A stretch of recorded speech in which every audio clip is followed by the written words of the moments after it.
Well, there it is, man. What's happening, world? It's Quan. If you didn't hear the news, rapper Rich Homie Quan passed away today.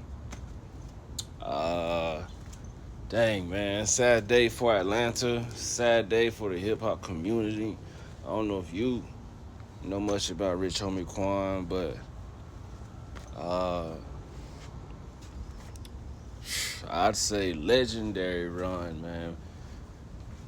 Uh, Anything from Type of Way, all his mixtapes, all the features, his stint with Young Thug. A lot of rappers in Atlanta got their wave, got their swag, got their sound from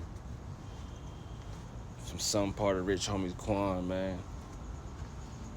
I feel like he really embodied that melodic trap rap, or bringing the pain from the streets and from the hood, and then bringing the celebration of making it out, making money, and all that, man. But yeah, Rich Homie Quan uh, was found unresponsive in his house by a family member or something. They called 911, and he didn't have a heartbeat, he didn't have a pulse. Had foamed out his mouth, and it's been confirmed that he passed away at 34.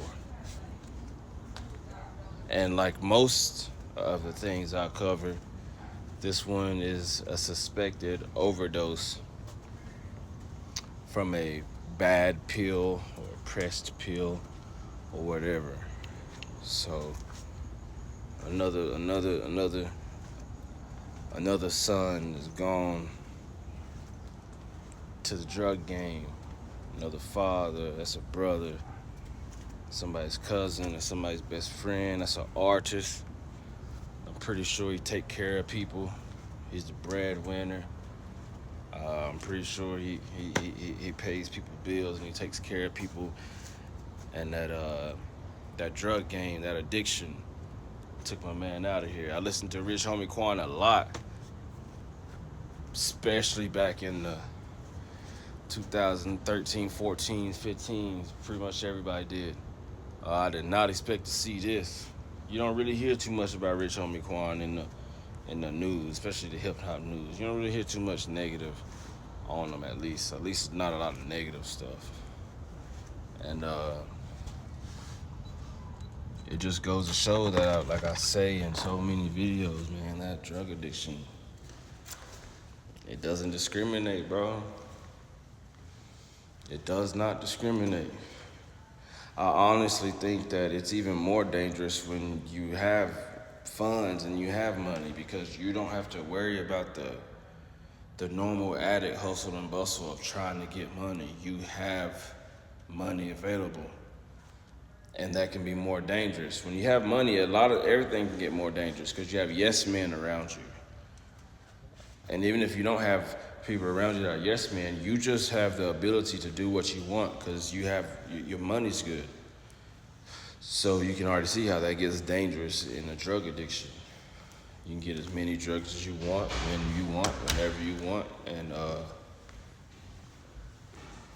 long story short, as long as you can get your drugs, you can get high, man. Yeah, man, whenever you can get that, I guess, like I said, whenever your money's good and you can get abundance of drugs, whatever the case may be, I feel like it gets even more dangerous because you can be the functioning addict. You know, you could, it just gets more dangerous, man. And you gotta understand the music industry and the entertainment industry. These people are humans, so they deal with things that we have to deal with. You know the saying, "More money, more problems." I believe that. Uh, of course, I also believe bring on them problems because I'll take on those problems willingly with millions of dollars. But these people are humans, man. So they deal with deaths in the family. They deal with sickness. They deal with stress. They deal with even though they make money, they deal with money issues and money problems, and it's so much, it's a lot more to lose, especially when you came from a place where you've seen poverty and you've seen poverty and you've seen that kind of life.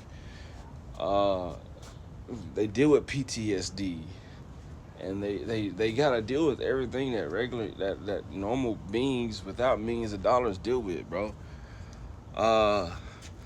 I mean, if you ever thought about how a rapper goes on tour, how that could be a stressful situation, especially rappers, because a lot of rappers, they're picking up thousands of dollars in cash from clubs and stuff, and it could just be a sketchy situation. Tours can be stressful.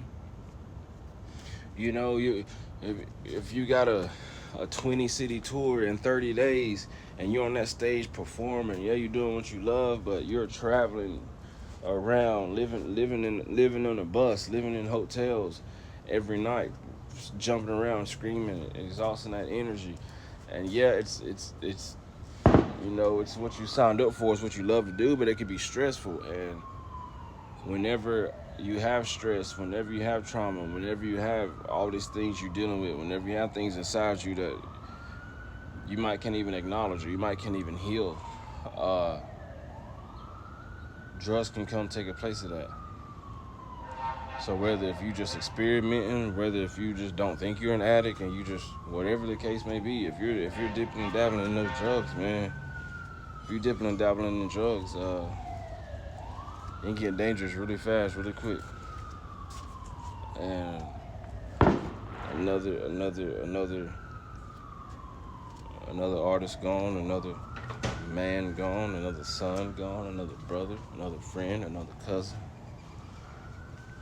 gone to the drug game.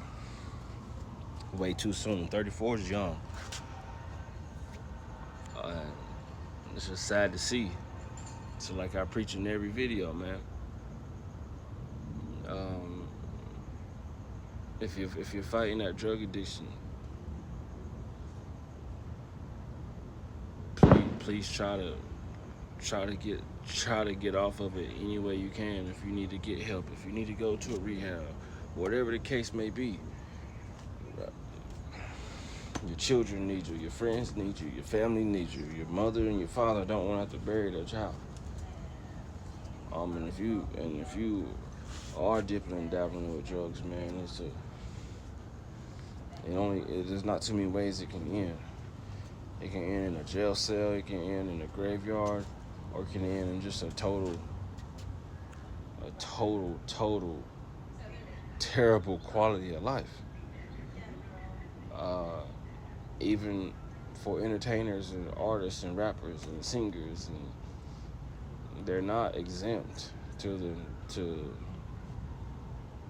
the everyday human experience. They're not exempt to stress. They're not exempt to depression. They're not exempt to none of these things. If anything, it could be even more because they have a microscope on them. And once you start dipping in drugs, that's how you handle anything that comes across your table. Stress, depression, celebration if you're happy, anything, you go back to that drug because that's what your body's used to. That's what your brain has, convinced yourself to do. And that's what your body is now dependent on. Rich Homie Quan passed away at age 34 today to a suspected overdose. And it's just sad to say, man. So, if you're battling addiction, please try to get you some sort of help to get away from that. Because as we see over and over and over and over again, it doesn't end well.